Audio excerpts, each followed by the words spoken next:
On behalf of GBMnews and GLAD, I welcome you to this conversation with Bishop Christopher Senyonjo from Uganda.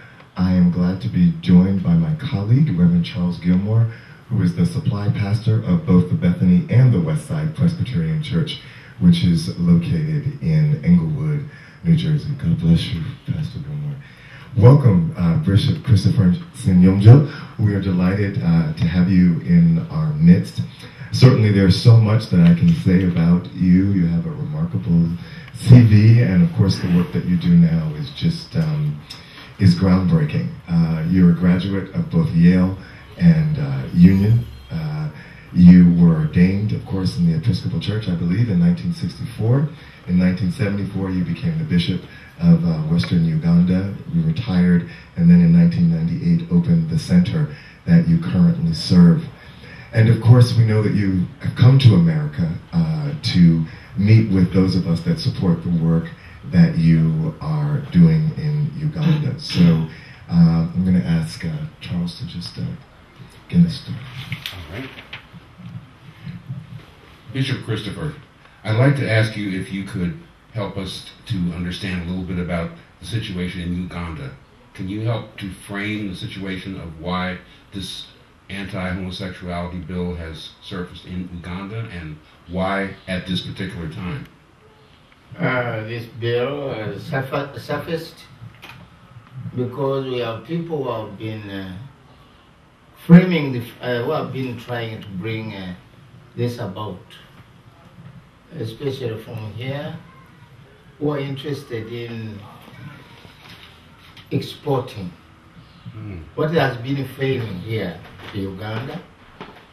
I remember in March, they came over to Uganda and met with the members of parliament, telling them that LGBT people were causing problems, especially for the family, and the Bible is against them.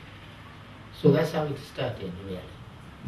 And why in Uganda? Because Uganda is a very religious country. It is, as it were, a soil where you can sow these seeds. When you talk about the Bible, many people will just say, oh, that's what the Bible says. Well, we respect the Bible, but we have to think about it, how that particular verse was written, and what does it really mean. Yeah. So this, I think they thought that they can enlarge themselves by coming to Uganda, which is not bad, but when it is done in a spirit of bringing divisions and hatred, that is anti-Christian. Yeah. Bishop, you have referred to those people, and I just want to give you a chance to kind of explicate and talk to us a little bit about who are those people? Well, when I say those people, it's general, but I would mention one in particular where I attended a conference. And when these things were talked about, is actually a gentleman, I think he's called Dr. Scott Lyra, from some in the East, probably I hear from Massachusetts. And some of you, if you could see the documentary which is online, entitled The Messengers, the Missionaries of Hate. He appears in that documentary. So what I'm saying is not just my own story. So that is the kind of people. The others, like Engo, I've not met him. So this has been happening. And we would like people to preach the gospel, but not the gospel which causes hatred. You said specifically that something has failed here that they've taken to Uganda. What has failed here in the United States that's been taken to Uganda? Well, the planting of seeds of hatred, I think is failing here. Maybe not completely, because I've been traveling since I came here on the West Coast. There's a lot of emphasis of equality and justice. And if you think of equality and justice, you could not succeed to preach such a gospel. But we are still learning in our countries to be really just and and this equality. Yeah. South Africa is the only nation in southern Africa that I'm aware of that presently has laws that protect LGBT people. Do you think that other countries in Africa will follow suit and go in that direction, or more towards the negativity we've been speaking about with the anti-homosexual bill? Well, when you hear somebody succeeding and you don't like him to succeed or her, you try to make it very difficult for him to go somewhere else.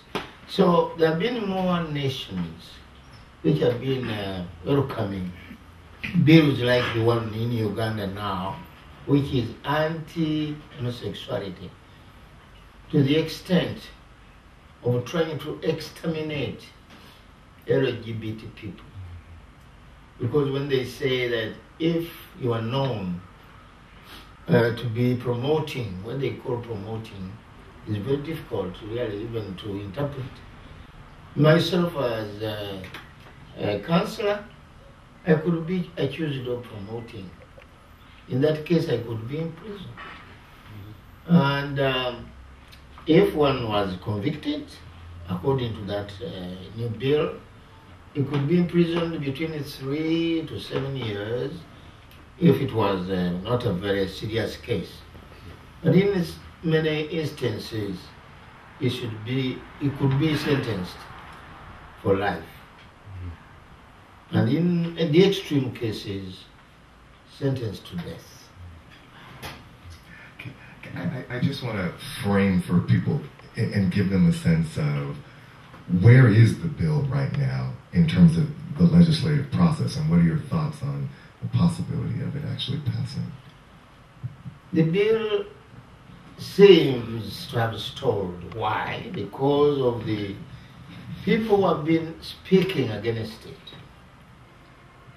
If it was not for that, I believe probably the bill would have been passed.